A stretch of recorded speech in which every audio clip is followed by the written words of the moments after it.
Good morning. Kagigising ko lang today. So, past 8 na. Wala tayong magagawa. So, ayun, maglilinis na lang. So, ayan, nag-aantay. May nag-aantay sa akin, Sprite! Sprite, halika. Sprite! So, ayaw niyang...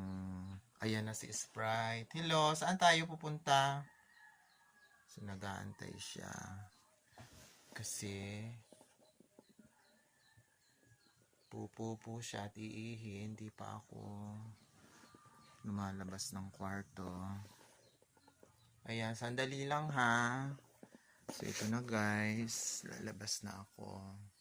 Bye for now. Don't forget to like, subscribe, and share para dumami naman ang subscriber ko. Yan muna ang mga post ko sa ngayon. Thank you.